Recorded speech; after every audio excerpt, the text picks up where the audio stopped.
sa hearing kanina, nagre-reklamo yung House through Congressman Marcoleta. At ang sinabi niya, ano yun, parati naman kami, gagawa kami ng resolution, tapos pagdating sa Senado, you don't act on it, o hindi ninyo ginagawa. Kailan babaguhin yan through Constituent Assembly? Never. Sabi ko, that is the point. Ako iniisip ko, and this is what everybody should know, that is exactly the point. It's not supposed to be easy.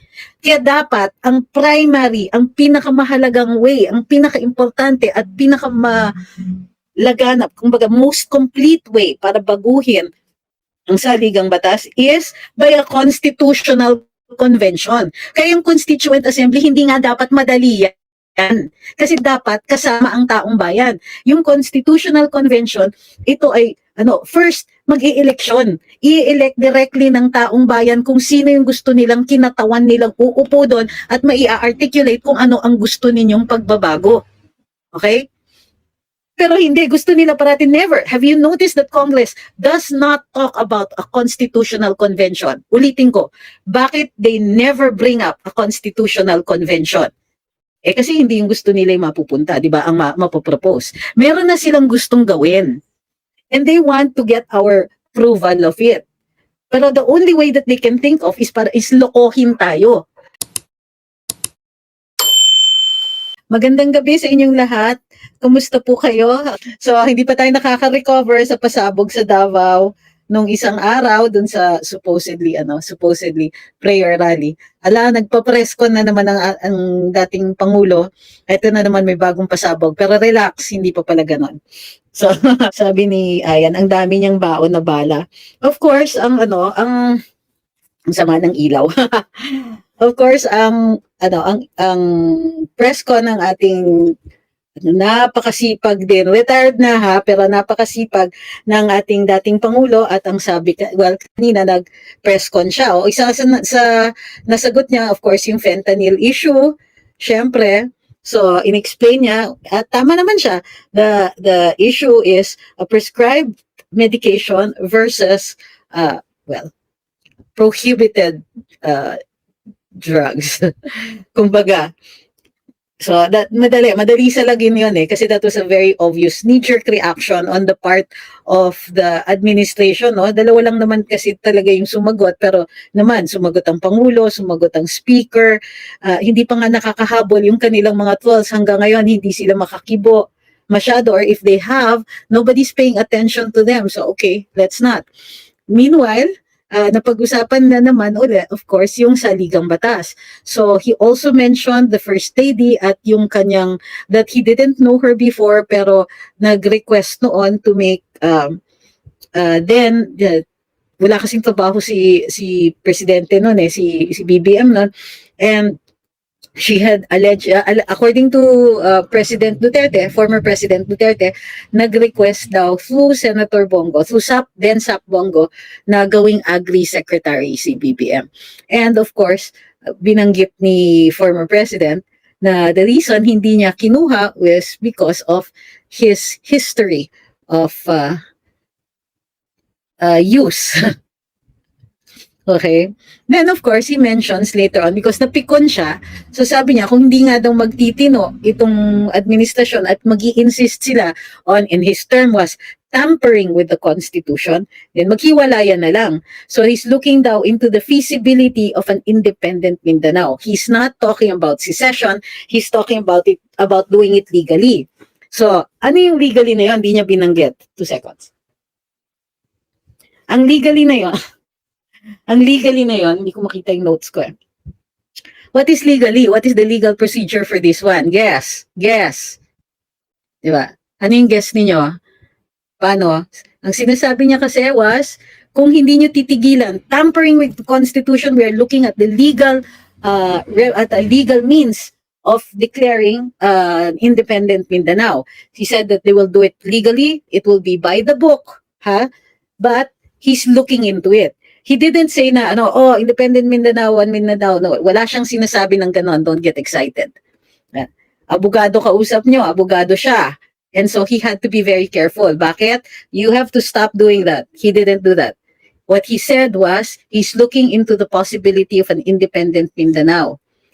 Is it federalism? No, Joey, it's not. He's looking at legal means. Okay? But take note of the terms, we're looking into it. Nung nagsalita si former Congressman Lebot Alvarez, he said, first we have to educate the people.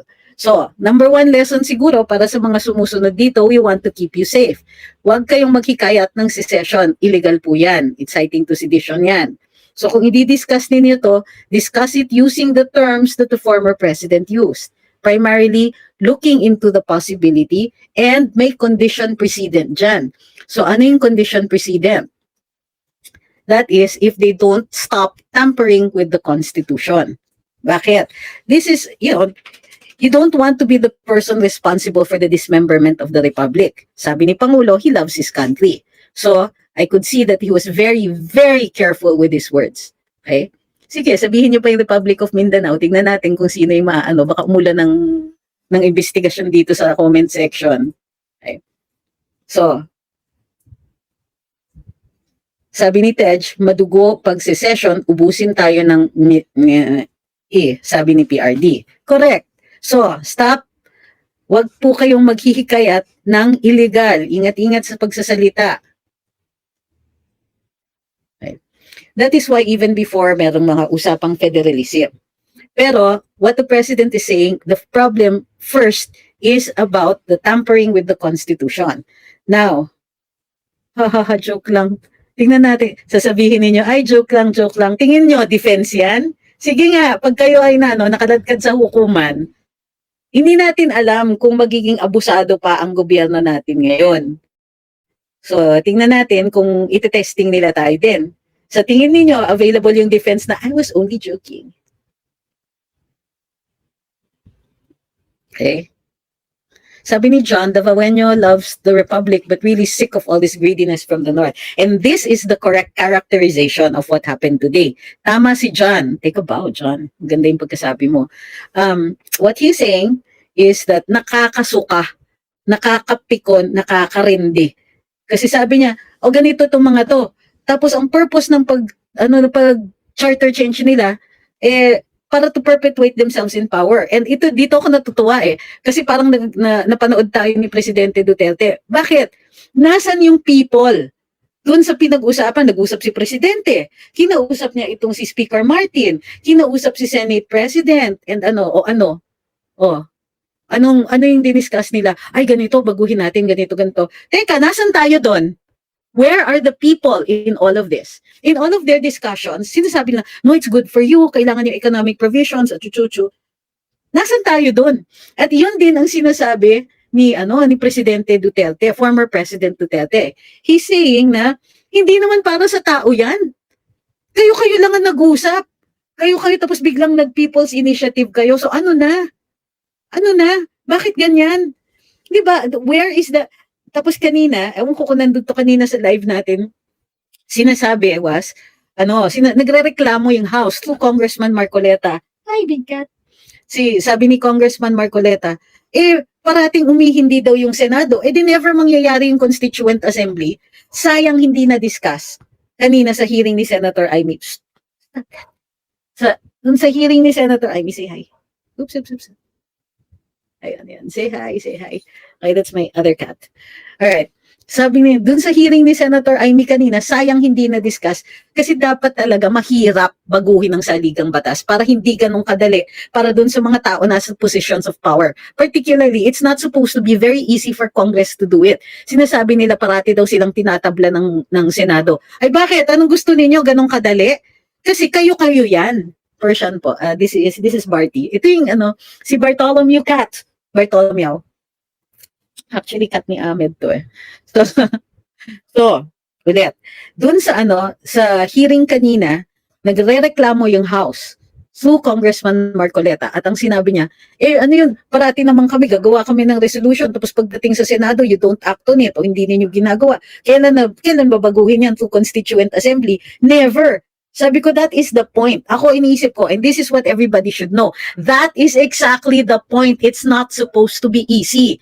Kaya dapat, ang primary, ang pinakamahalagang way, ang pinaka-importante at pinakalaganap, kumbaga most complete way para baguhin ang saligang batas is by a constitutional Convention. Kaya yung Constituent Assembly, hindi nga dapat madali yan. Kasi dapat kasama ang taong bayan. Yung Constitutional Convention, ito ay, first, mag-i-eleksyon. I-elect directly ng taong bayan kung sino yung gusto nilang kinatawan nilang uupo doon at mai-articulate kung ano ang gusto ninyong pagbabago. Okay? Pero hindi, gusto nila parating never. Have you noticed that Congress does not talk about a constitutional convention? Ulitin ko, bakit they never bring up a constitutional convention? Kasi hindi yung gusto nila yung mapupunta, di ba, ang mapopropose. Meron na silang gustong gawin. And they want to get our approval of it. Pero the only way that they can think of is lokohin tayo. At pag niloloko nila tayo, hindi natin madidiscuss ng buo, hindi makikita yung repercussions. Halimbawa, parliamentary. Okay? Nauso yan. Kahit ako gusto ko parliamentary until Tatay D pointed out na, oo nga no, they can perpetuate themselves in power. Ako, ang iniisip ko, maybe we should be able, if kung mag-parliamentary tayo, it should still be bicam, and there has to be a way na ililimit pa rin yung terms. Kasi otherwise, itong mga to, they're just going to put in a parliamentary system na sila lang ang makakaupo. Di lang yun. Di ba dun sa ibang mga jurisdiction, sa ibang mga bansa, nai-inherit yung titles, di ba? So nakakaupo ang anak. Yun ba ang gusto natin? Hindi. Ito si Mixbox, Sa susunod, wag mong susubukan na mag-all caps dito, tapos sasabihin mo pa, pakitala kay federalism. Bakit? Issue ba ang federalism ngayon? Kayo lang po yung nagpipilit niyan Ako nga, ito nga, gusto ninyo at any cost magkaroon ng constitution, charter change? Kahit sa tingin ninyo, aalipinin tayo ng mga taong nandyan sa posisyon, papabago mo sa kanila yung saligang batas para para forever tayong utusan nila? Forever tayong hampas lupa? Ano ba? Isip-isip muna. Gusto ninyo federalism, you think it's the answer to all our problems, you can't even define the problem. Define niyo yung problema. Ano ba yung problema? Tapos tumingin tayo kung ano yung mga solusyon. Doon sa dulo niyan, kung ang solusyon, the only way that it can be solved is through a constitutional charter change, sige, di ba? Sabi ni Adrian, it should be based on the Filipino culture and not a copy-paste constitution and political system. Totoo, ang dami dyan, yung gigil na, no, because in Germany, ganito, we can adopt that. No, alam nyo, at the turn of the century, nung pinag-uusapan, nagkaroon tayo ng Tidings-McDuffie Act, etc. Alam niyo ba yon yung mga proto-constitutions? Okay. What are the proto-constitutions? The Tidings-McDuffie Act was the first, yung Jones Law, and so on. These were the first laws that would eventually turn into the 1935 Constitution. Kailangan kasi merong parang saligang batas. Since hindi pa tayo independent country, we needed a document to constitute ourselves into a nation. So, we had these proto-constitutions. Anong ginawa ng US? Sila yung naglagay ng proto-constitutions na yun sa atin kasi sila yung colonial power. So, they adopted their own constitution pero nagbawas sila.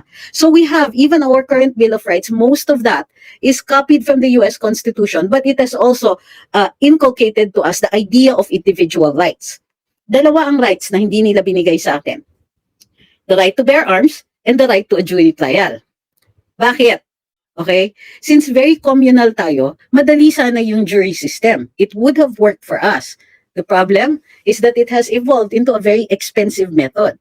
And now, at the turn of the century, it would have been possible. Ayaw nila. Sabi nila, hindi daw natin kaya. Plus, you're right. They were right. It's expensive. Even now, it is expensive. The second right was the right to bear arms. May insurgency pa nun. Insurrections pa nun. So, hindi pwede. Okay? So, yun.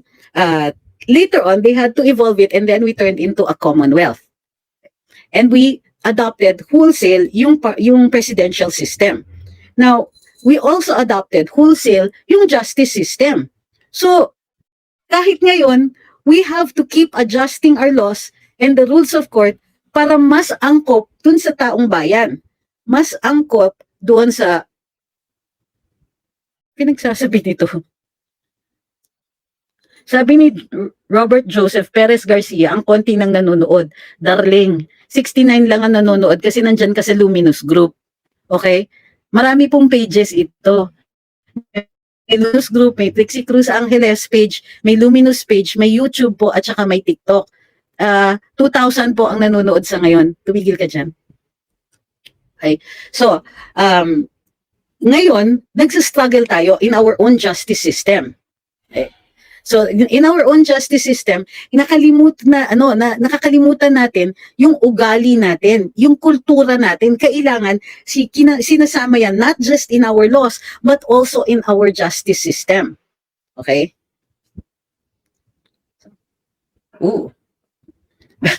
Tuntua kayo. Sabi ni Jonas Sarate, almost 1K daw. Baka nasa Luminous page ka. Okay. Huwag niyo naman sabihin, wag pansinin yung mga taong pinansin ko na. Sobra naman kayo. Di ba? Hindi po backward yung bolang kristal. Okay? So yun. Yun yung, what we have to do is constantly evolve our laws, but it must be culture-based. It must be, kailangan, alam nyo ang masama niyan, halimbawa sa Mindanao, pinipilit natin certain systems, pero iba naman ang kultura. Iba naman yung halimbawa, yung iba, kinikilala pa nila ang sultan at naniniwala sa ibang mga grupo ng tao sa Mindanao, naniniwala sila na lahat ng lupa ay pagmamay-ari ng sultan.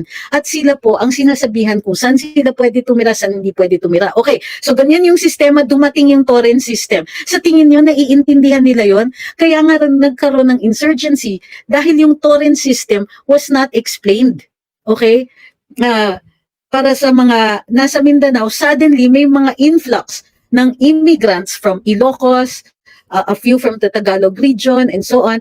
Merong iba pa dyan, may isang malaking grupo dyan, if I'm not mistaken, sa South Cotabato, na galing sa Batanes, and they still speak Ivatan. Okay? And dahil meron silang mga land grants from the national government, and this was from the 50s and all the way to the 60s, hindi nagkaintindihan. As far as Mindanaoans were concerned, inaagawan sila ng lupa. Pero as far as the immigrants, the migrants were concerned, legal yung occupation nila and they were given titles.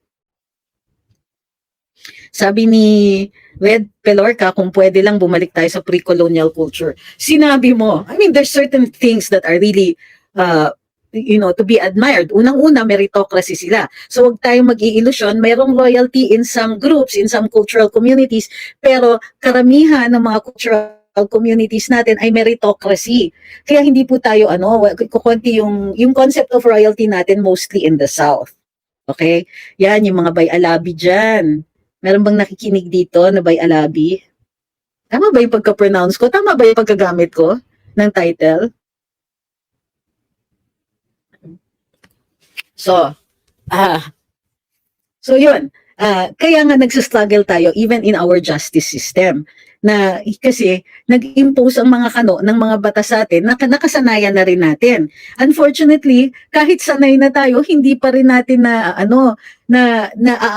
i-evolve into a more responsive one kasi marami sa mga nag-aaral ng batas o mga legislators natin or even mga nasa executive ignorante dun sa sarili nating kultura. So, but what was former President Duterte doing? He's also inspiring discussions on this. Right? He's also inspiring a closer look at at how the entire country interacts. So hindi niya sinasabi take note, former president never uses the term Imperial Manila. Bakit? Divisive kasi yon. Sinasabi niya na pwedeng humiwalay to look into the possibility na humiwalay ang Mindanao but he's not going to bar us from going or even living there. He's just suggesting na iwan natin itong mga PI na nagsusulong ng PI because they are there clearly for their own self-interests. At ang problema, kung ituloy-tuloy silang mamumuno sa atin, ang mga susunod will be no different from them. Ang problema was, unicorn si Presidente Duterte noon. Kakaiba.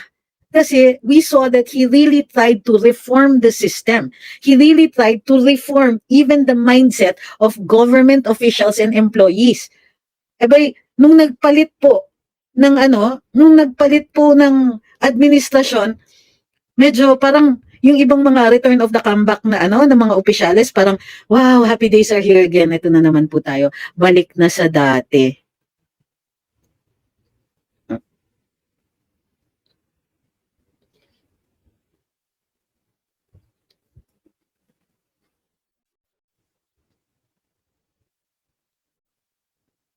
BBM, sabi ni Volcan Raven, BBM could have just denied the allegations but he chose a lame counter. Soft ka talaga.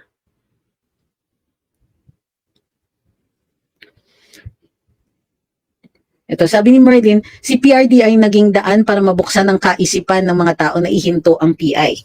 Uy, hindi lang siya, matagal na natin sinasabi.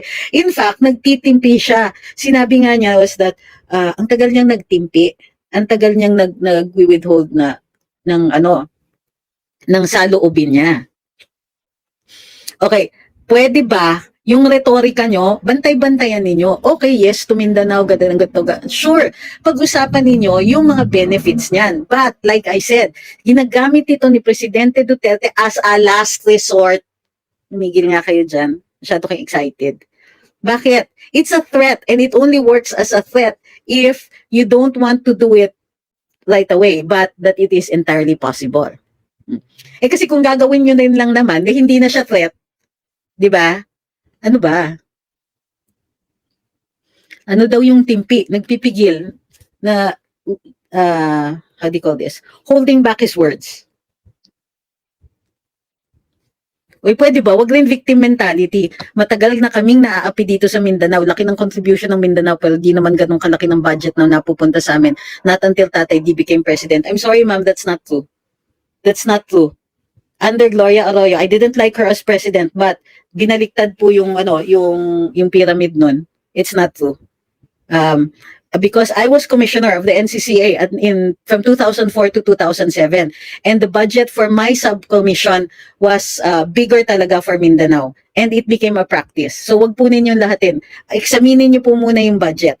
And remember that pero I agree, pagdating dun sa infrastructure, inuna niya talaga Mindanao, pero hinuli niya ang Davao. So wag kayong mag-imbento ng history, wag pong ganyan. At wag manakot. Sabi ni Anya Moher, kahit na we Mindanaoans are longing for this. Of course you are. But I hope that you know what you're doing. Kasi hindi ako niyan. Hindi rin ako tutol. I've been investing there and I also, well, among other things, di ba? Kasi hindi ko problema yan. Pagka humiwalay, walang problema. Taga dyan ako.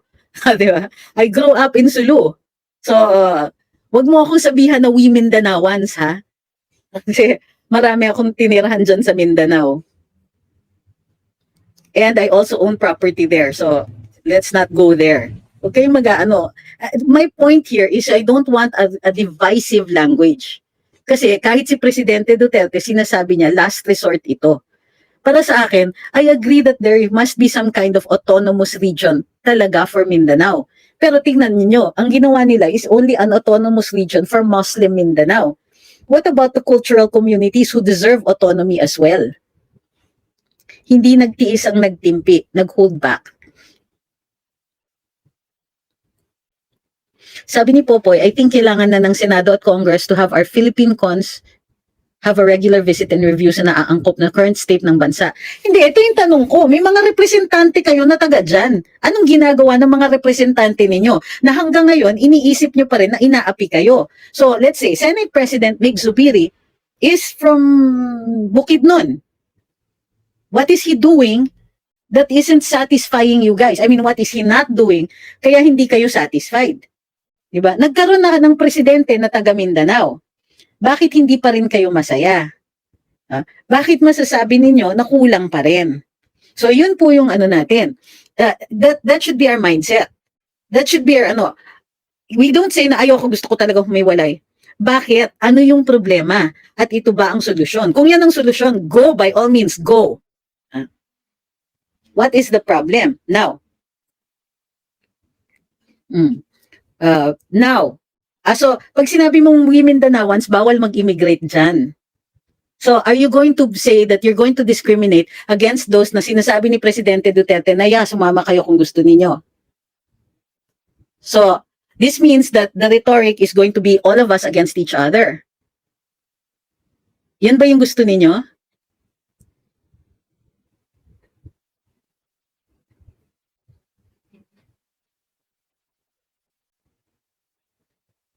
Sabi ni Justin T. and Pearl, kasi di iniintindi na maayos ang sinabi mo, sinabi na nga last resort eh.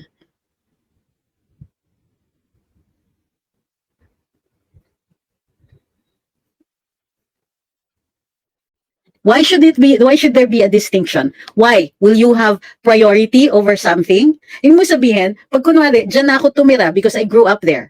Paano kung sinabi ko, dyan na ako titira? Are you going to exclude me from something? Will I have less rights than you? What is the distinction about? Diba?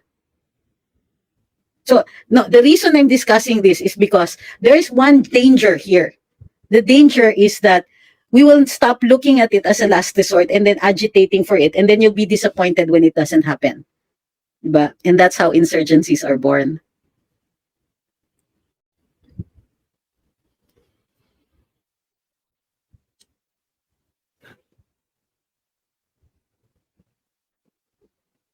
Sabi ni Mufasa Chu, ang sakit lang tuwing sinasabi ni FPRD mag-independent Mindanao na lang kung wala ng choice.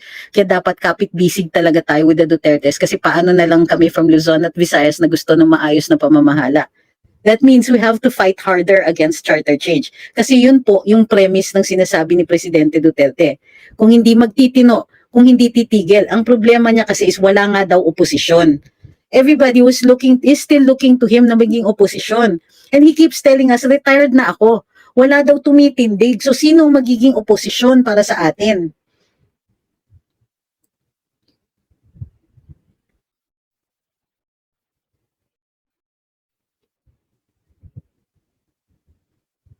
Nako, sabi ni Carlyle Targaryen, which part yung hindi mo gusto kay GMA attorney? Very brilliant economist. Yung ninakaw niya yung election.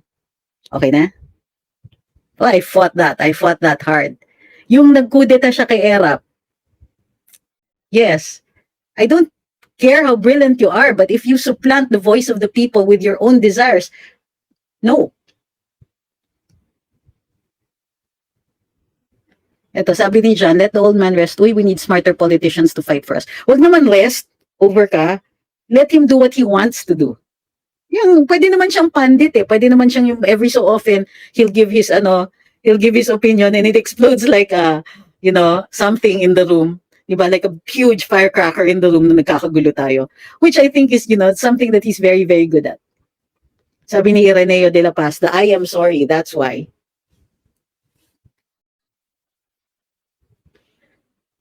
Sabi ni Mouse, eto, buti pa si Queen Chad, meron siyang focus. Ang sabi niya, BBM resign.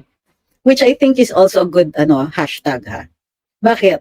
Hindi kasi tayo satisfied sa ginagawa niya. And like I keep saying, ini-impose nila sa atin charter change that we are not asking for.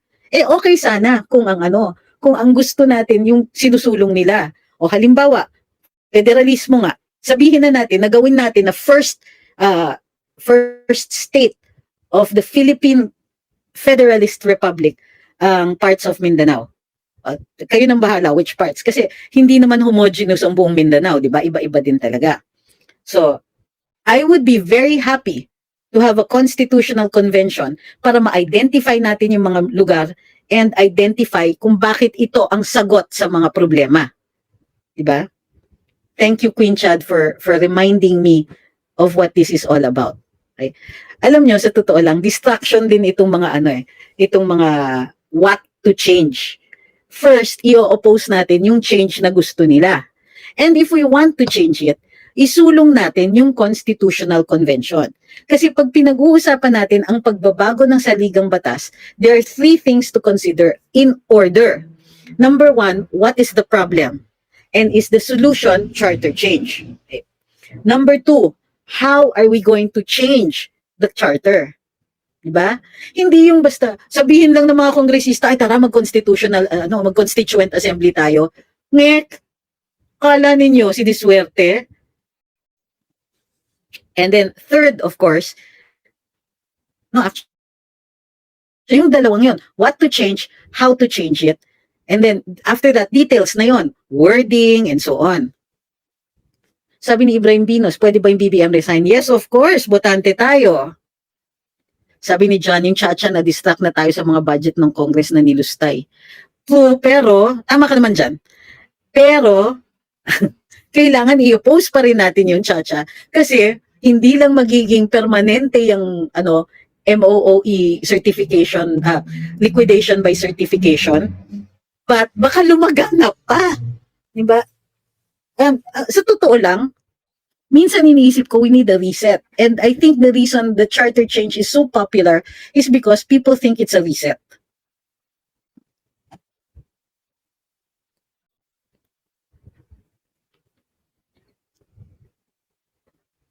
Yun, sabi ni Jerome, only money for Congress. Sabi ni Pete Dismonte, parang na-excite po kayo nang sabihin nyo, yes, of course. What was I responding to?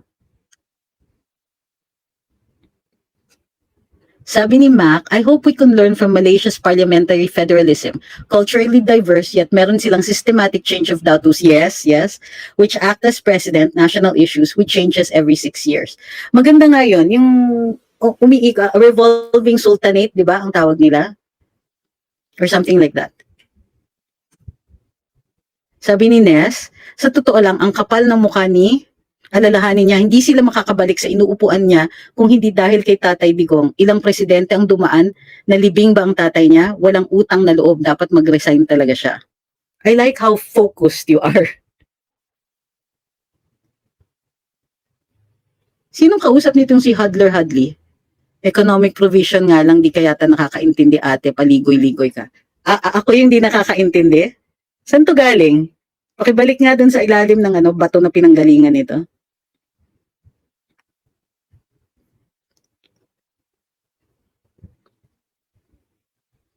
Sabi ni John, di na ako umaasa sa federalism. Di nga alam ng mga tao ang true meaning of federalism. But then that becomes our obligation to educate people. And in fact, kanina sa press con ni Presidente, sabi yan ni Congressman Alvarez, na first we have to educate. Diba? Kailangan muna, hindi tayo kasi pare-parehas ng understanding. So kailangan, for consensus building, kailangan pare-pareho tayo.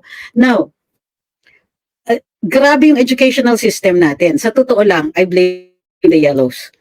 They set us back 30 years.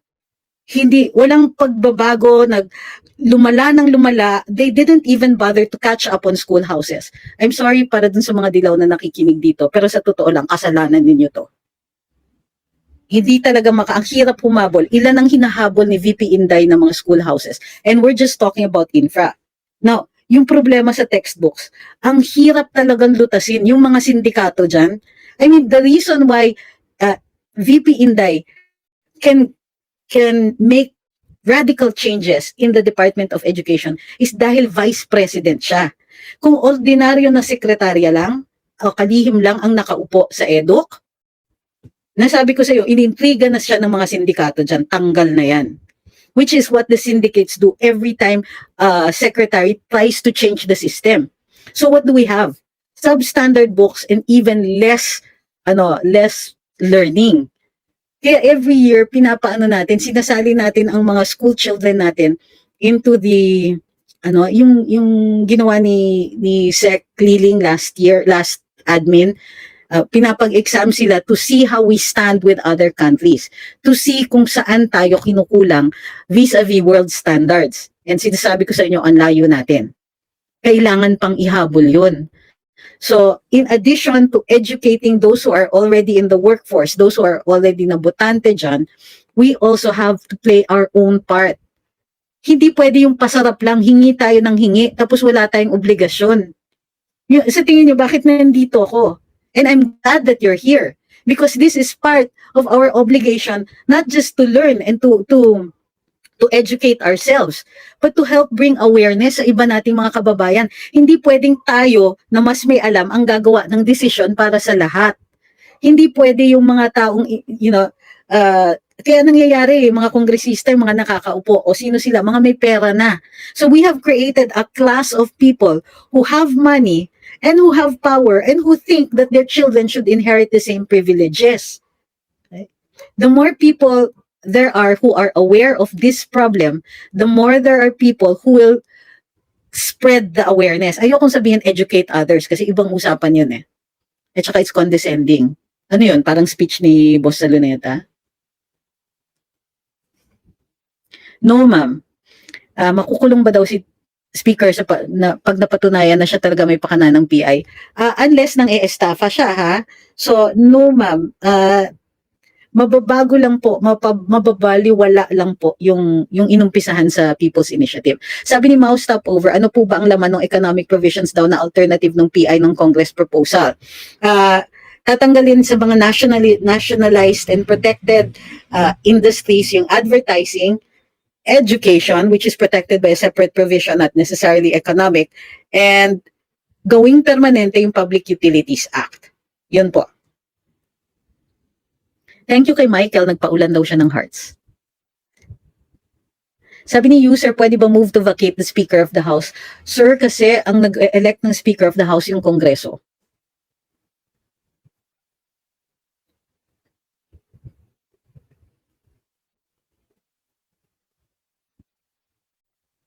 Ito, sabi ni Jerome, I'm a degree holder with masters pero hindi malinaw sa akin ang sinusulong na PI ng Congress. That's how bad it is. Opo. Yan ba daw po ang nangyari kay Seth Liling? Yes, sir. Teka, nawala ko yung ano mo. Pakiulit nga yung ano mo.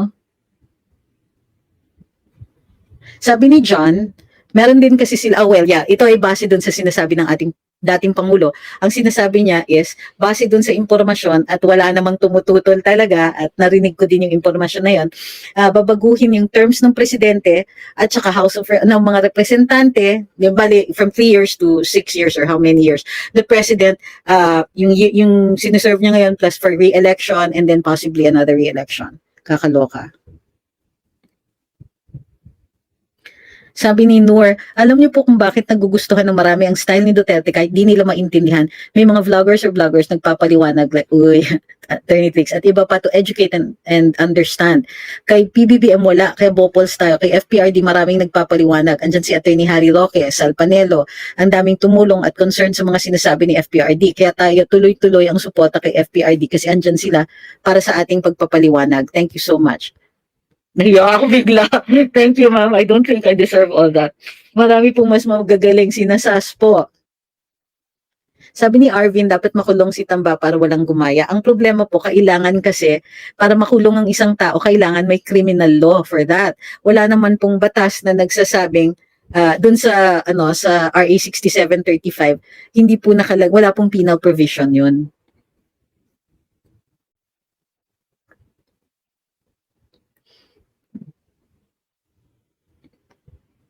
Sabi ni Ocean C, ituloy na lang yan ni BBM ang Chacha para may dahilan na ang Mindanao na humiwalay sa Pinas dahil sa totoo lang, yayaman ng Mindanao pag maghiwalay sa Pinas. Alam niyo kung ano nangyari nung naghiwalay ang Pakistan at saka India? Aralin niyo po. Aralin niyo. Ayo, sasabihin niyo, tinatakot ko kayo, pero aralin niyo.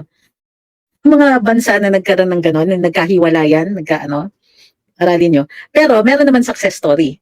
Timor-Leste. Yun ang success story. So, aralin natin lahat yun.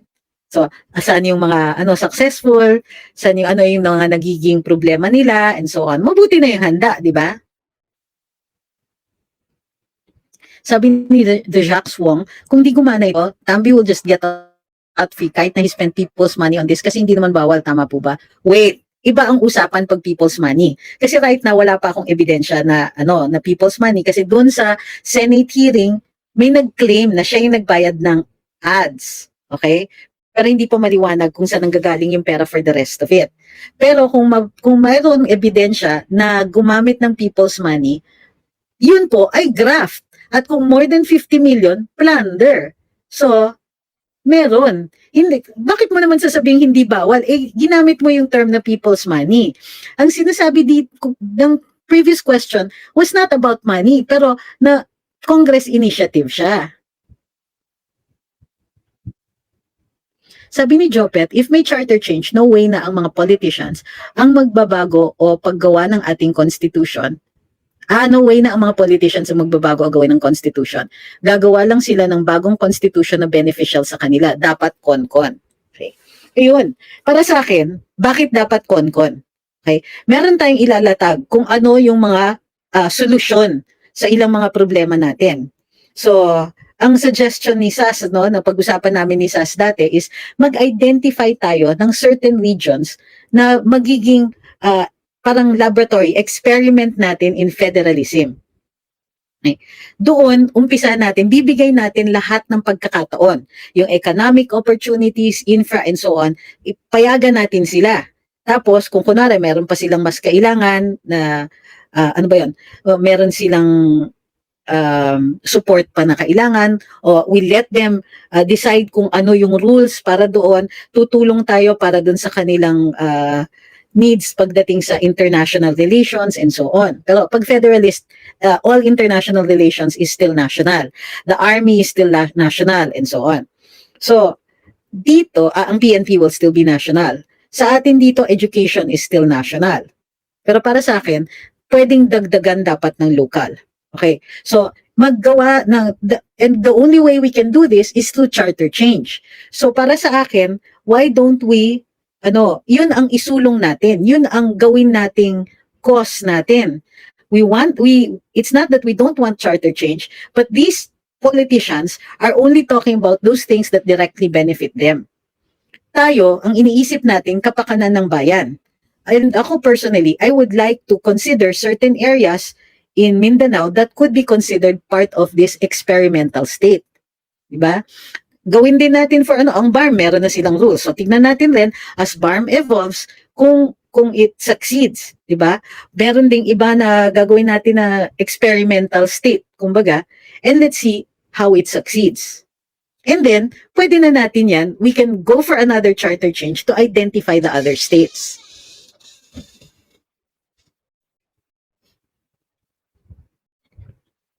Sabi ni Kenneth, taga Mindanao ako, kaya ramdam ko talaga yan, matagal nang sinisigaw ng Mindanao na separately independent. Tama ba yan? Okay.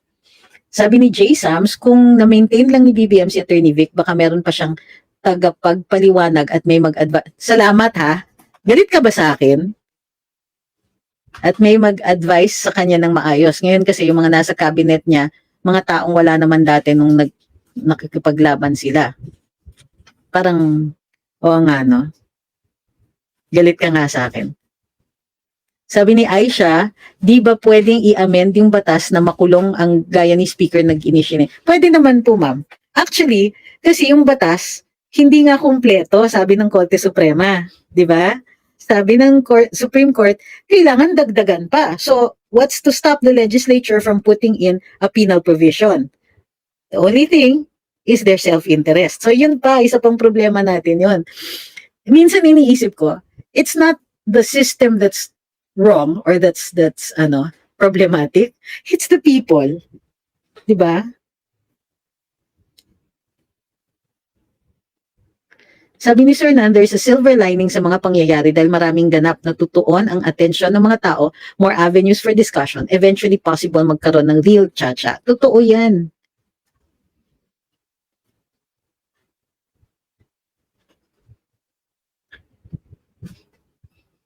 Okay. Alam niyo, ang ganda ng discussion natin. Ganitong oras ba maganda mag-live? Ibig sabihin, magbabago talaga yung mundo ko. Ganitong oras tayo dapat nagla-live. Sabi ni Lisa, be thankful, Attorney Tix, na umalis ka sa kawan. Ang hirap magtanggol ng sinungaling kahit lawyer ka pa. Tingnan mo ngayon ang blooming mo. Salamat. Sabi ni Jepson, mas gising daw utak ninyo pag ganitong oras. Sabi ni Red, maganda ma'am yung pagre-rebuke mo sa amin. Uy, nagigilty ako ha, pagka ganun. So, sabi ni Noor, andyan sina Sas, Fiscal Darwin, Attorney Osam, Madam Maharlika, Attorney Glenn Chong, now Attorney Vic, sila Mark Lopez, si Doc Ethel, Ka Eric, Doc Lorraine at SMNI. Kaya kami mga viewers and supporters masipag makinig kahit puyatan pa, walang tulugan. Now, hindi na boring kasi nagsalita na si FPRD. Sabi ni Christian, kasi Eastern Standard Time. Ay, kay Ma'am Lynn Jordan, nanonood siya sa Italy. Ma'am, loyal ba talaga si Super Ate Aimee sa mga Duterte, sabi ni JB. Alam nyo, para sa akin, hindi relevant yung whether or not she's loyal to the Dutertes. What she's doing is the right thing. Isipin mo, kinontra niya kapatid niya, yung younger brother niya. Kinontra niya yung pinsan niya. Inaway niya, as in, awayan na to. Ano na, sinabihan pa niya ng ang kapal ng mukha mo, di ba? Walang gamot sa kapal ng mukha. Sorry pala, hindi pala yung ang kapal ng mukha niya. Para sa akin, kung tama naman yung ginagawa niya, o di, kung ayaw niyang pagkatiwalaan siya, di wag. And I think, malaki na si Inday. Alam na niya kung anong gagawin niya.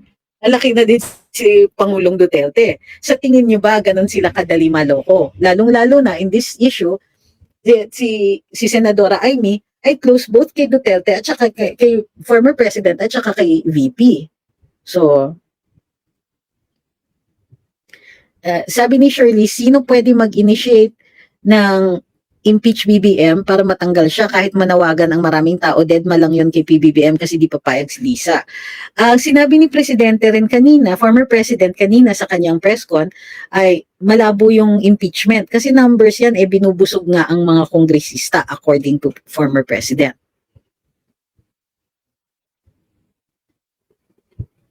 Sabi ni Flordrix, marami kasi sumubaybay kung ano ang mga reaction ng mga vloggers sa katatapos lang na press con ni PRD, kaya dami ngayon nagre-react. Ganun ba? Diyos ko, si PRD, puyatin niya talaga ako. Ma'am, bakit tahimik si Bino dito sa usaping ito? Siya ang unang nagsusulong niyan at isa sa kampanya niyan. Asan ngayon? Mukhang nabahagang buntot. Hindi. Actually, he's been very active. Hindi lang siya nare-report. Kasi hindi naman siya bilong. Alam mo yun? Okay, ganito ha. First time reveal. Hindi ko alam kung ito yung bad timing yata kung ngayon ako magkikwento. Doon sa mararamdaman mo noon sa palasyo na may mga taong bilong at merong mga hindi bilong. Okay? Siguro dapat mas dapat meron tayong live na yun lang ang ikikwento ko. Pero pinaramdam po yan sa akin. At na-flashback ako nung nakita ko yung video nung paalis si Presidente sa airport kanina. So, may ganyan po sa merong mga, regardless of how well you do your job, there are some people who naturally belong kasi barkada sila. Matagal na silang magkakakilala and so on. So yun yung at mararamdaman mo yun pag hindi.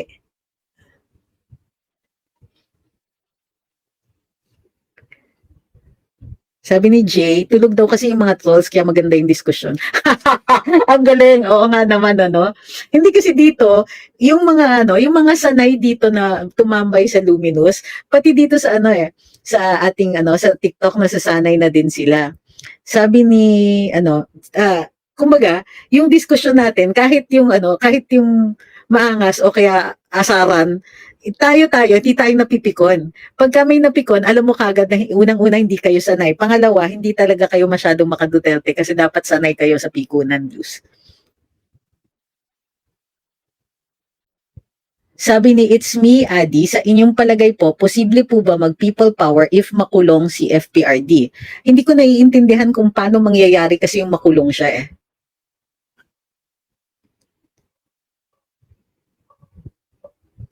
Okay. I-clarify ko rin lang. Sabi ng isa dito, na-miss ko. Nasaan na yun? Ayun. Sabi ni Midnight Blue, Independent Mindanao, sinusulong ni Digong. Hindi pa. What he said was, he is looking into the possibility of an independent Mindanao. This is what he meant during the Davao rally na sinabi niya, ay kung ganun, edi maghiwalayan na lang tayo. Pero awkward yan kung isusulong niya kasi ngayon dahil Vice President nga ang anak niya. So, that's why he's being temperate about it. Pag-aralan. Parang yung ginawa niya dito sa federalismo, di ba? Sabi niya, charter change for federalism. So nag-create siya ng komisyon. At yung komisyon na yun, aaralin yung feasibility at saka kung ano yung babaguhin sa saligang batas. So, gawa ng pag-aaral na yun, na-realize niya it's too expensive and it's not doable.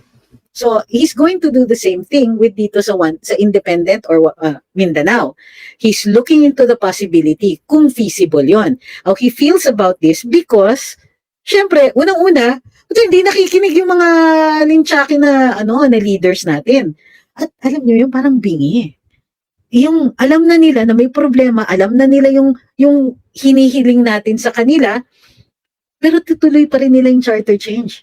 Di ba napaka-insensitive, arrogant, elitist, ano pa ba yung mga pwedeng words para dyan. So, tapos ang masama pa niyan, pag nag-eleksyon, baka papalitan lang ng mga pangalan, pero ganun pa rin yung mga tao. Paano hindi ka magagalit? Di ba? Yung ibang tao, nag-abroad na lang. Yung Presidente Duterte, hindi siya mag-abroad. Hatakin niya yung buong Mindanao. Di ba? Pero the terms that he used was looking into the possibility. Okay? So, dapat, aralin din natin. Hindi pwedeng si Presidente Duterte lang. Hindi pwedeng si Congressman Alvarez lang. Lahat tayo, aralin natin yan. Diba? And the objective, is it good for us? If it is good, tignan ko pa mura. If it is good, by all means, let us support it. If the research and yung pag-aaral natin ng sarili nating kultura at kung ano ang bagay sa atin, kung ito ay bagay sa atin, by all means, let's do it. Kahit bukas, gawin natin, di ba? Pero aralin natin. Huwag po natin gagawin yung biglaan na lang na, everybody, tara Mindanao. Everybody, aralin natin. Hindi pwedeng si Presidente lang. Sabi ni Jeter, I'm an Ilocano at botante dito sa Davao City. Parang nahati ang puso ko sa pangyayari, but what I know is mapagkakatiwalaan si Digong. Yan ang gusto ko sa inyo. Kasi, nagtitiwala tayo sa isang tao na proven na. So, dapat talaga, i-withhold na natin yung tiwala dun sa mga taong hindi pa proven kasi mabubudol na naman tayo. Sabi ni Mac, what can you say sa mga dilawan na nagsasabing, pwede ba? Huwag niyong pansinin yan, spent force yan. Kaya sila nagsasabi ng ganyan, nagpapa-relevant sila. Huwag niyo mabigyan ng pansin yung mga yan. Pag pinansin niyo, baka dumami pa yung mga yan. Para yung mga magway na pag binasa mo, dumadami. Pwede ba?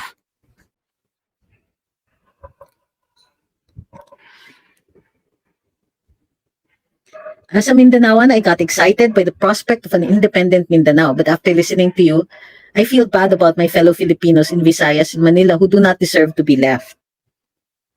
Bagay na bagay yung pangalan mo, paka-Kristiyano ka talaga. I mean, some of us will survive anywhere. Pero ako, ay kung nandyan, nasa inyo si tatay, buti na lang, may mga ano ko dyan. Ang sama ko, mapakasarili talaga yung statement na yon. Ako, I want to keep the republic whole. Okay? Mahal na mahal ko si Presidente Duterte, kaya naiintindihan ko ang frustration niya. Kaya para sa akin, doble kayod. Kailangan i-inform natin ang mga kababayan natin. We shouldn't leave anybody behind di ba? Walang iwanan. Pero yun nga, kaya natuwa ako sinabi ni Presidente Duterte, sama kayo kung gusto ninyo. Basta what he doesn't want to have anything to do with these people na walang inisip kung di magpayaman in office at the expense of the people. Alam niyo, nung law school ako, I went to a foreign country. Wag na nating sabihin kung ano yun kasi baka ma-insulto. Estudyante ako and we won at some contest. Yung ambassador, kabait na tao, in-explain niya sa amin. Like many countries, may corruption din dito. Sabi niya, but the big difference is that they don't forget to serve the people. So for example, ang example niya, infra. May matatanggap yung politiko doon. Pero hindi sila pwedeng tumanggap ng malaki or anything to the point na magiging substandard yung proyekto. Kailangan buo para sa tao yung proyekto. Posibleng tumanggap sila pampabilis, yung mga ganyan. Hindi rin nila pababagalin yung proyekto. Hindi, uunahin pa rin nila yung mga tao. So sabi ko, parang mind blown na pag ganun ako. Sabi ko, but how do they make that work? Sabi nila, well, hindi sila greedy. Posible yung mga padulas ano lang, yung mga, bigyan sila ng pabaon pag nag-abroad, yung mga ganun-ganun lang. So, para sa akin, may mga politicians talaga na sobrang sakim. Kaya yung mga ghost projects, wala namang proyekto pero nakakuha ka ng pera, yun talaga, death penalty dapat yung mga yun. Lalong-lalo na pag infra. So, nakita ko na meron talagang problema. At narelieve lang tayo ng konti nung si PRD Ito sabi ni Neva Bruce, gaya din dito, may curation, pero secure yung tao. Yun. Sabi ni Bent, na-mention din ni PRD na kahit dito sa Cebu, walang umaalma, disappointed lang din ako sa mga politicians. Alam nyo, marami sa amin, ako mea culpa ako dyan, isa siguro ako dun sa may kasalanan sa mga yan. Kasi naging overwhelming yung mandate na yung mga jurisdictions na tumulong na manalo siya, syempre mapapahiya sila. At saka ano, ewan ko, busog pa siguro sila. Pero pag nawala ng proyekto yung mga yan, naalma na yan. Sabi ni Rachel, any idea how FPRD plans to execute? Hindi nga execute, ma'am. Ulitin ko ha. Ang words niya, look into the possibility. So, education and research muna. So sabi ni Presidente Duterte, it's a long process. Ay, bakit magtatagal yan? Kasi kailangan maraming ma-convince. And you can only convince people if you are well-informed. And well-informed people will also agree with your data if they are, in fact, educated and well-informed. So that's where it begins. Sabi ni Jose Carlo Loren, lipat na kayo Davao, you're very welcome po. Parating nga akong nandyan. Hindi niyo ba napapansin? May mga ano ako dyan, may mga interests ako in the Davao region. Hindi po Davao City, pero malapit na rin dyan. Kumbaga, pag nag-overland ako, siguro, I'm less than 2 hours from the city.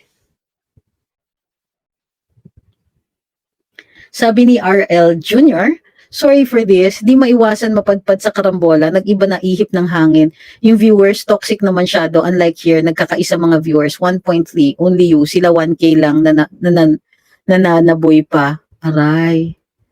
Hay, yaan nyo na muna. Hindi naman permanente ang mga problema sa buhay, di ba? Parang, kaya natin to, we can be happy somewhere else. Ganun lang po yun. Kung nasaan tayo, dapat masaya tayo. So, kung kailangan kong lumipat ng Mindanao, baka lalo pa akong sumaya. Ako lang. Sabi ni Ma'am Saide, umalis lahat ng viewers ni attorney nandito. Well, hindi naman po. May mga ilan sa mga followers natin na nanonood pa. Pero I'm hoping na mabigyan sila ng quality na mapapanood. Siguro nag-a-adjust din sila dahil wala ako. Alam ko naman ng mga co-hosts ko, they didn't also want me to leave. Pero, ganun pala talaga ang sitwasyon. Ayaw din naman ng stasyon. Ayaw din naman po ng ng network executives. Pero, they could not do anything about it. So, okay lang. Sa akin, bakit ako? I refuse to be a victim. I refuse to feel like a victim. Gusto nilang gawin to sa akin? Well, alam niyo naman ang ang rules on karma, 'di ba? What goes around comes around. So, okay lang. Sabi ni Ma'am Regina, I never regretted fighting for FPRD and I wish he can lead us again kahit sa transition period after na oo nga after nababasa mo Malacanang si BBM. My gosh, you have no idea. Talaga. Alam mo dati, ang maganda nun, kaya natin mag-criticize pag mali sila, nakikinig sila o magdi-defend. But they would always talk to us, kumbaga. Ewan ko, hindi ko nararamdaman yan ngayon Sabi ni Elcas, mga ka-Luzon, FPRD, tulungan niyo po kami mga taga-Luzon.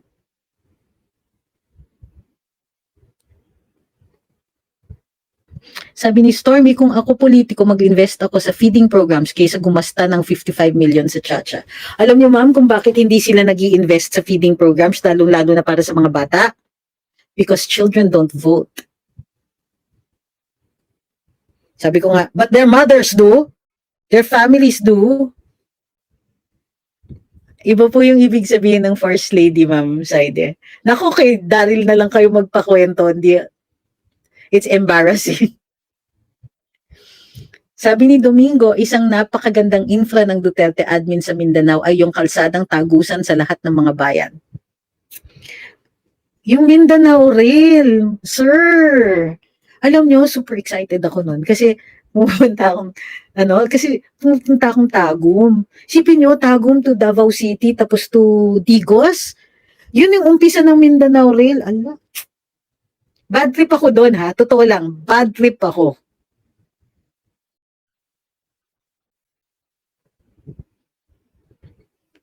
Sabi ni Red Fishman, yung pula, nag-magic, naging dilaw, nawala yung opposition banda, artista, pati yung mga NPA na nag-rally ng rally last admin.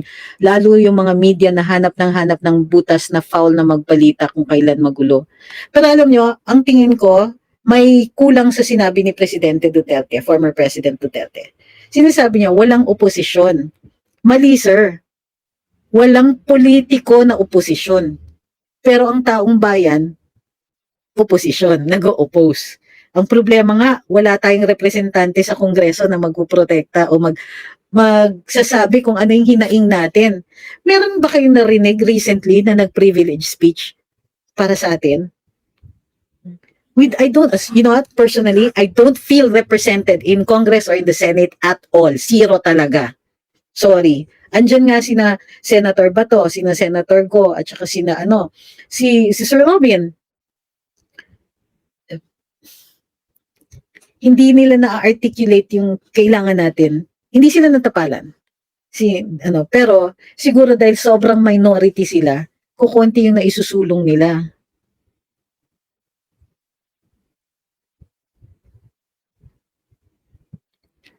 Sabi ni Roger, ano pong comment nyo na kanina sa Senate na ipipilit ng mga congressman na ayaw makipag-cooperate, ipinipilit ng mga congressman na ayaw makipag-cooperate ng Senate sa Chacha? I think they got it wrong. Pero napag-usapan na namin yan dito. But the way you phrased it, kailangan mag-react. Linchak na kongreso, sorry. Sinasabi nila na if tama yung words mo, hindi kasi nagko-cooperate ang Senate. Magkahiwalay nga kayo na chambers. Hindi required ang cooperation. In fact, hindi required na sumang-ayon sila. Ano akala ng Kongreso? Kailangan sumang-ayon ng Senado parati sa kanila? 'Di ba? Ang sabihin mo, atat lang kayo dun sa gusto ninyo yung pagbabago kasi ang laki ng pinangako sa inyo. Ano ba? Sorry, nakaka-bad trip lang eh.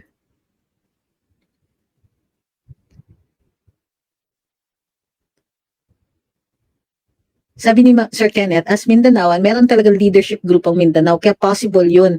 Sinabi ni PRD, kaya nga siya nagsabi last warning. Well, good. Pero ang problema ko, bakit nga ang leadership na nanggagaling sa Mindanao, marami kayo eh. Hindi ba solid ang mga yon doon sa Kongreso at Senado? O natapalan din sila? Are these the same people na isasama ninyo pagka nag-One Mindanao?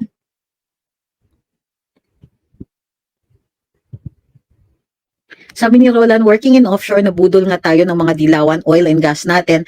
Napakalayo sa Asia, nawawalan na po kami ng work dahil sa localization. Please lang, tanggalin na yung 60-40, hindi nakatulong. Ano po ba yung 60-40? Kayo yung mag-explain kung paano siya problema. Kasi sinasabi niyo lang yung 60-40, 60-40 na yan eh. Bakit? Ano yung problema sa 60-40? Okay lang sa inyo, nawawalan kayo ng work dahil sa localization na ginagawa ng ibang bansa. So gusto niyo sa atin, hindi. Ano nga yung 60-40? Paki-explain sa amin kung ano yung nakikita ninyong problema sa 60-40. At i-explain ko sa inyo kung bakit hindi siya problema.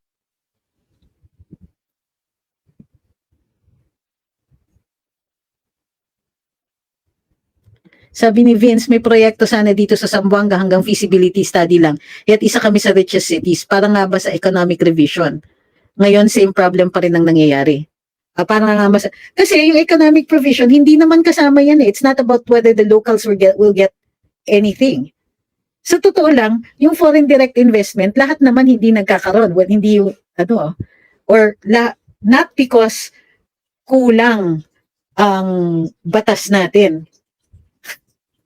Pero kasi kulang yung infrastructure natin. Internet alone, may problema na. Di ba? Sabi ni Iko, sana magkaroon ng international airport sa Mindanao para ang OFWs na taga Mindanao direct flight hindi connecting. Lagi nilang lapag muna sa Manila, doble mamasahe back and forth. Ma'am, international po ang Davao. Davao is an international airport. If I'm not mistaken, pati CDO, international din po. Ano po yung problema? I think the problem is that it's the airline, it's not the airport. Yung mga airlines, gusto nila doon lumanding kasi makaka-pick up pa ng pasahero. Ewan ko, I'll double check that. Pero alam ko, international airport po ang Davao.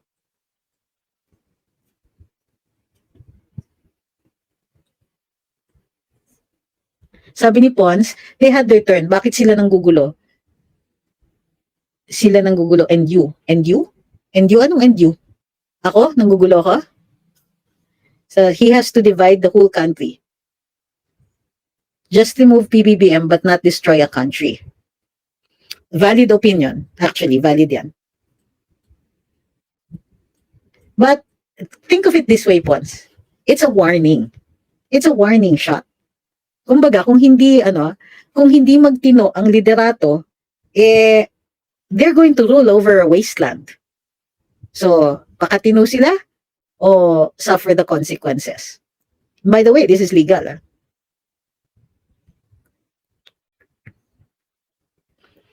Sabi ni Onat, ewan if totoo o hindi, kinansila ang railroad sa Mindanao dahil mataas ang interest na binibigay ng China. O nakahanap sila ng mas mababang interest? Bakit hanggang ngayon wala pa? Kinancel nila, wala silang ibang option. Kinancel nila kasi actually baka maunahan sila ng China sa pag-cancel given their closeness with the US. Sabi ni Pox, ma'am, baka political tactics naman ito o totoo na talagang away ito? Pwede rin political tactics ito, sir. It's also in the... Alam niyo, with President Duterte, look, ginamit niya yung federalism as a campaign strategy kasi kinailangan niya yung suporta ng local governments dahil walang kongresista na sumusuporta sa kanya na matutulungan siya sa mga distrito magbabantay ng mga boto niya. O ang hiningi sa kanya ng mga local officials ay federalism. So sabi ang pinangako niya, sige, I will look into it and seriously consider it. He was so serious in considering it na isinulong nga niya. Pero hindi siya feasible. So, end. Nag-ending. Pero nagamit niya and he won the presidency.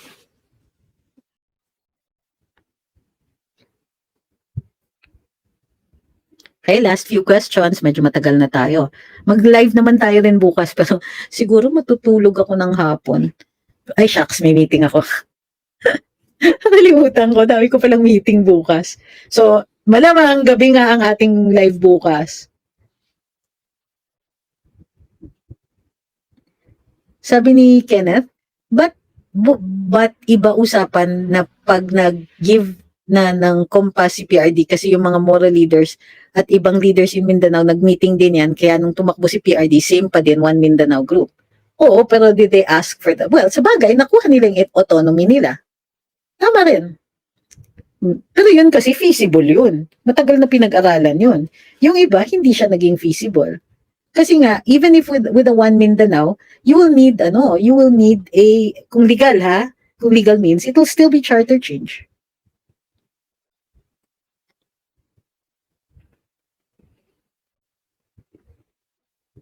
Okay, last. Uy, yung maganda-ganda naman na na chika.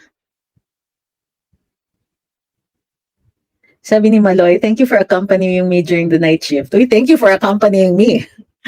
Sabi ni Dane, gaano po kalawak ang power ng ICC para mapakulong si Tatay Diggs? Alam nyo, hindi ko alam. Saan ka ba? I mean, this is a serious question. Alam niyo kung bakit? Kasi hindi na nga issue yung ICC eh. Tumahimik na si Presidente Marcos on it eh. In short, he blinked. So why are you asking that? At paulit-ulit yung tanong. Pansin ko, trollish behavior. I'm not saying that you are one, but you sound like one. The question is trollish, kumbaga. Not insulting you if you're not. Sabi ni Joma, can you run for Senate? We OFWs will support you. Ma'am, I really appreciate your support and the trust when you say that. Kasi ibig sabihin nun, kahit paano pinagkakatiwalaan ninyo ako. Ang problema ko po kasi is hindi ko alam kung saan ako magwawalis ng 1 billion na kailanganin para dyan. So kung sakasakali, basta natutuwa ako sa tiwala ninyo. But for now, tingin ko, dito tayo kasi diretso ko kayo nakakausap. Remember, nung nasa cabinet ako, hindi ako masyadong makapag-live, hindi ko na kayo nakakausap. Yun po ba yung gusto nyo? So, but of course, I will have to. Ewan ko kung pwede akong mag-live, pero I certainly will make the effort to visit dun sa mga lugar ninyo. Yun nga lang, like I'm saying, the way the system is set up is that you really have to be rich to run, or baka kailangan mong tumanggap ng pera sa oligarko, ganun. Masyadong I don't know if I might end up compromising certain things just because I have to accept money in order to win. That's how the system is working. So I don't know. Uh, para sa akin, I'm very happy here. Diba? Actually, mas gusto ko nga ngayon dahil I have more time. Nung nasa karambola ako, napapagod ako eh.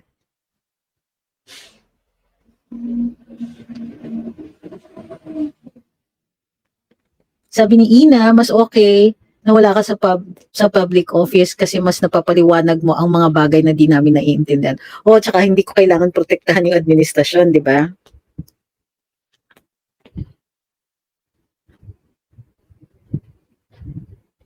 Oh my gosh, sabi ni Nilda, si Sandro tahimik na kasi nga sabi ni Glenn Chong pinagsabihan daw yung mami niya na si Lisa na, why you so corrupt, mommy? We're not bothering doing that.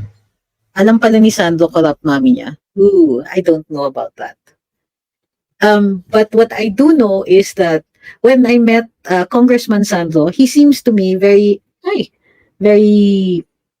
do you call this? He's likable. Truly likable when you meet him. I think there's hope for him, kumbaga. So, that's why I don't like, mentioning the family. Uy, say hi, say hi, say hi. Sama ng green screen, hindi nakikita yung cat ko. Hi. Naantok na daw siya. So, thank you very much po para dun sa sa pagsama ngayon na late tayo ngayon nag-live. Nag-live din ako kasi kaninang hapon, pasensya na po, baka magsawa kayo. So, pero I had to go live kasi nga nag-press con si Presidente. So, yun, for me, it does seem like an exciting possibility looking into a One Mindanao. But for me, it is also a huge deal that he's using this to warn the administration. Magpakatino kayo kasi otherwise, you might be the president of nothing. 'Di ba? Paano kung kunwari, sabihin ni Presidente Duterte, One Mindanao, tapos sabihin namin dito sa Southern Tagalog, na sa Metro Manila and Southern Tagalog, sama kami. O, paano kung sabihin ng Visayas, wait, hindi pwedeng kayo lang, kami din. Hindi, iwan natin sila dyan sa Ilocos. Oh my gosh! Ang saya, di ba? What if? What if? Di ba? Sabihin ni Presidente, One Mindanao, sabihin ko, pwede ba, sama nyo kami. O, so sige, Metro Manila, Southern Tagalog, ganyan sa baba ako may Buti hindi ako bumili ng property sa Ilocos. Ang sama. Uy, I was looking into that. Kaya lang, nanay ko. So, yun. Diba? Sabihin na lang natin kay Presidente Duterte, Sir, maganda yung plano mo, sama kami. So, sabihin natin kay Presidente Marcos, Sir, kung hindi kayo magpapakatino, may options naman kami. Diba? Sabi ni Ma'am Julieta, ay nasa Luzon kami, Nueva Ecija. Bakit hindi tayo mag-create nga ng Sige, autonomous regions everywhere except Malacanang. Pwede bang ganon? Di ba? Ako, gusto kong matuto ng Mandaya. Totoo yan. Sino ba tong Sabi ni comment, ha, tama, I need to learn how to speak Mandaya na kasi I want to live in Katil. Oo. Hoy, maganda yung lugar ko dun sa excited ako bumalik. Natuwa ako bigla. Suddenly inisip ko, tama-tama. Ayoko ma-dismember yung Republic kasi dito ako pinanganak, dito yung ancestors ko. Pero, gusto ko rin malaman ni Presidente Marcos, and I think that's what everybody should be saying. Mr. President, kahit po saan pa kami dito, Mindanao or not, intindihin ninyo na may options kami. Di ba? Ulitin natin yan Mr. President, I hope you understand that we have options here pag hindi po kayo umayos. Kayo wala kayong options. Hindi namin kayo tatanggapin sa lugar namin. Sige, alam nyo, ang saya ng diskusyon nito, Mr. President. Meron kaming pupuntahan. O sabi ni Rainbow 89, kami din sa Visayas. O di ba? Di ba? Why? Why should Mindanao have all the fun? Sasama kami. Hoy, sige, para lang sabi ni Jay Sams, One Mindanao daw kasama Luzon at Visayas except dun sa Mindanao. O sabi ni RL Jr., so late sila. Ayun, sabi ni Ma'am Shi, may hashtag, may options kami. Pakita yung cat. Ay, sa ano ninyo makikita? Sa TikTok nyo makikita kasi yung green screen dito sa ano, sa, sa, Barty, come here. Barty, come here. Sa TikTok nyo silipin. Oh, Bart. Ayan, oh. Mas maganda yung, huy, tumingin ka. Ayan. Ang sungit. Oh my gosh, nasungitan siya. Ginabi na kasi tayo. Ah. Sabi ni Ma'am Lisa, sasama kami kahit dito sa Canada. Sabi ni, ano, Noor, pabili nga na lang ng 2 hectares. Uy. So, ganun po yun. Maraming salamat sa inyong lahat. Sabi ni Try, taga Davao Oriental ako, bili ka ng lote. Hoy, wag mo akong item, pero kailangan reasonable, hindi ako mayaman pa. Baka pag lumipat ako dyan, yumaman ako. Sabi ni Ma'am Jackie, kamukha daw ni Barty, si Simba niya. Nako, kick out sila ni KLC pag sa Leyte sila. Ay, di ba, hindi, ang saya kung isama natin si Crisette. 'Di ba? Di may magpapatawa sa atin. Ganon. So maraming salamat sa inyong lahat. Pinasaya niyo na naman ang gabi ko. Maraming salamat na sinabayan niyo ako. Maraming salamat dun sa mga stars, super chat, super sticker at itong mga ano kung anik-anik pa yung mga diamonds dito sa ano sa TikTok o sila, they give me diamonds. Dito sa dito sa TikTok. Sabi ni Jaylene El Conyo, ang cute ng name mo sabi niya, wag na watak-watak pa. Wag na watak-watak. Patalsikin na lang kung hindi umayos sa pagpapatakbo ng gobyerno. Okay? So, guys, natatawa tayo pero seryosong usapan nito. Kailangan magtino ang liderato. Kasi may options tayo. At hindi lang yung alis may option din tayo, i-withdraw natin yung support. Diba? Thank you very much, everybody. Good night. See you later pala kasi it's already tomorrow. Pero malamang gabi pa ako magla-live kasi dami kong meetings. Thank you. Good night, everybody. Thank you for being here. And ingat-ingat, alagaan sarili, alagaan ang inyong kalusugan kasi kailangan pa kayo ng bayan. Tsaka mamimiss ko kayo pag hindi kayo dito nakatambay. Good night, everybody. Mwah, mwah, chup, chup, everybody. Good night, good night.